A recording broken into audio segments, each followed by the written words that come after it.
तो हम 130th constitution amendment bill को देख लेते हैं। What is new bill to remove PM CM minister. ये 130th कॉन्स्टिट्यूशन अमेंडमेंट बिल है और इसका स्कोप, मिसयूज और इसका बेहतर यूज़ क्या क्या हो सकता है और इसका वे फॉरवर्ड भी हम लोग देख लेंगे इसमें।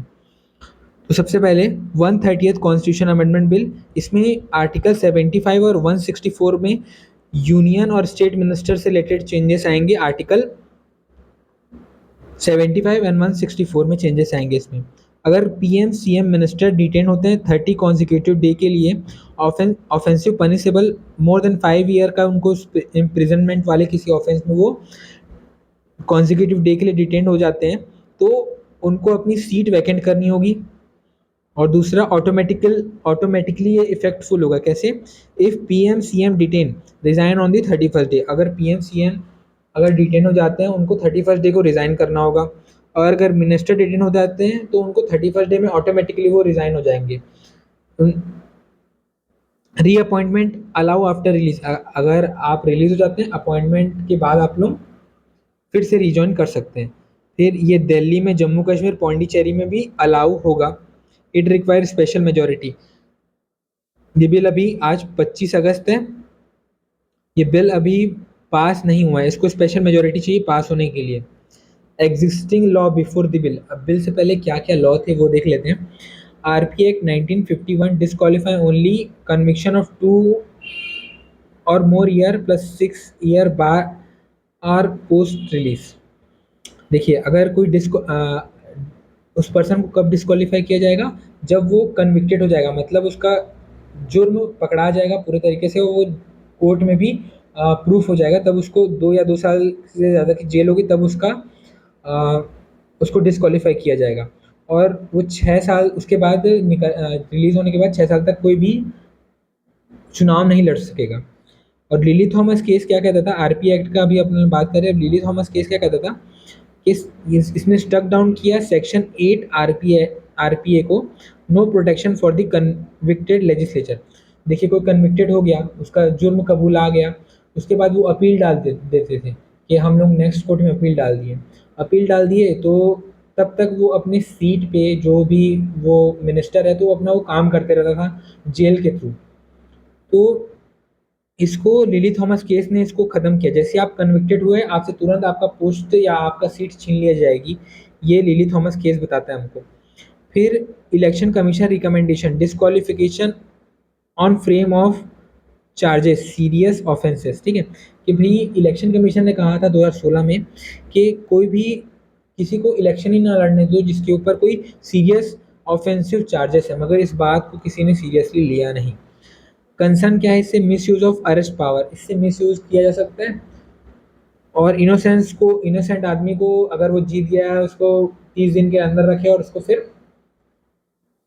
उसको सीट ले ली जा सकती है। इसमें मिस यूज हो सकता है इस पावर का। Undermine democracy, PM CM prerogative to choose council of minister. ठीक है, देखिए, जब किसी को डिस्क्वालीफाई करना पड़ता है तो पीएम और सीएम का उसमें उस पर्सन मिनिस्टर को रिजाइन करते हुए साइन होना चाहिए, मगर इसमें ऑटोमेटिकली मिनिस्टर रिजाइन हो जाएंगे। अगर वो 31वें दिन मिनिस्टर अपने आप ही वहाँ से हट जाएंगे, अपनी सीट से वैकेंट हो जाएगी वो सीट। इसमें पीएम सीएम का कोई सहमति नहीं रहेगा, वो हुए हैं तो उनको रिमूव करना पड़ेगा। तो डेमोक्रेसी पे एक अंडरमाइन, एक डेमोक्रेसी पे हार्म कर सकता है, ये बताया गया इसमें। और दूसरा, political vendetta risk, misuse of ruling party और सेंट्रल अगेंस्ट द अपोजिशन। मतलब इसको मिसयूज किया जा सकता है सेंट्रल पार्टी के द्वारा अपोजिशन के लिए। ये रैशनल क्यों है? क्योंकि क्रिमिनलाइजेशन ऑफ पॉलिटिक्स हो रहा है। कि हमको अब एक सिविलियन क्या सोचता है कि अब देश में ना पॉलिटिक्स में क्रिमिनल ही है, क्योंकि 46% एमपी और 45% एमएलए के ऊपर केसेस दर्ज हैं और सीरियस केसेस दर्ज है। Candidate with cases win more often, जिनके ऊपर केस होता है वो कैंडिडेट ही जीत जाते हैं, ऐसा भी हो रहा है। तो क्लीन पॉलिटिक्स, इसमें पॉलिटिक्स को क्लीन करना चाहते हैं, but only on the addressal effect not cause. इसमें हम लोग सिर्फ पॉलिटिशियन को ही हटा रहे हैं, मगर इसका जो मेन कारण है उसको हम लोग रिमूव करने की कोशिश नहीं कर रहे हैं। ये इसका थोड़ा लूप होल है। वे फॉरवर्ड क्या है? Reform candidate selection, ban tainted candidate at the notion, मतलब आप बैन कीजिए जो भी गलत मीन से गलत वे के थ्रू इलेक्ट होते हैं उन कैंडिडेट को बैन ही कर दीजिए। वे फॉरवर्ड ये हो सकता है। और ensure judicial oversight before disqualification, judicial oversight होना चाहिए कि डिस्क्वालिफिकेशन से पहले एक बार देख लिया जाए कहीं उसको परेशान या फिर पॉलिटिकल पावर का मिस यूज करके उसको थोड़ी निकाला जा रहा है। और promote inner party democracy and ethics, ये हमें ना इनर पार्टी डेमोक्रेसी को और एथिक्स को बढ़ाना चाहिए एक दूसरे के प्रति कि हमारा देश पहले है, कोई पार्टी कोई सत्ता पहले नहीं है। तो अब कुछ क्वेश्चंस देख लेते हैं इसके ऊपर। Consider the following statement about 130th constitution amendment bill. इसमें आर्टिकल 75 और 164 को अमेंड किया कॉन्स्टिट्यूशन अमेंडमेंट के थ्रू अमेंड किया जाएगा। सही है। It provide automatic removal for the minister retain for 30 days for an offence of punishable with imprisonment of 5 year और मोर। हाँ बिल्कुल, अगर कोई पर्सन 30 डेज से ज़्यादा डिटेन किया जाता है किसी इम्प्रिजनमेंट किसी क्राइम के लिए जो कि 5 या 5 साल ज़्यादा की सज़ा दे, तो उसको अपनी सीट रिमूवल वैकेंट करनी होगी मिनिस्टर को। बिल्कुल सही। जम्मू एंड कश्मीर के लिए भी सिमिलर रूल लगेगा। बिल्कुल सही। जम्मू कश्मीर, दिल्ली और पौंडीचेरी के लिए सिमिलर रूल लगेगा। It required only simple majority in parliament as it deal with the disqualification. देखिए इसमें ना 2/3 मेजोरिटी लगेगा इस बिल को पास करने के लिए, तो यहाँ पर ये गलत हो जाएगा। 1 2 3 सही है, चौथा गलत है। दूसरा क्वेश्चन देख लेते हैं। With the reference of the existing provision before the 130th Amendment Bill, consider the following.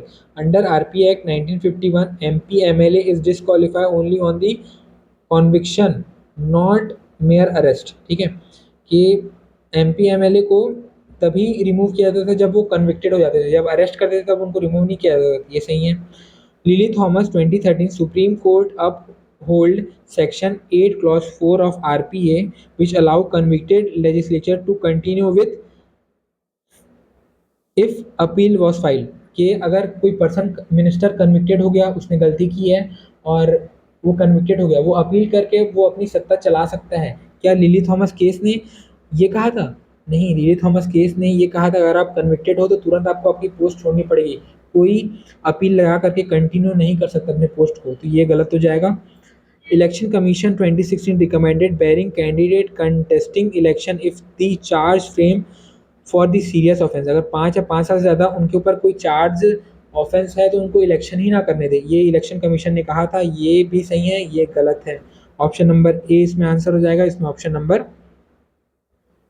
Number B answer हो जाएगा।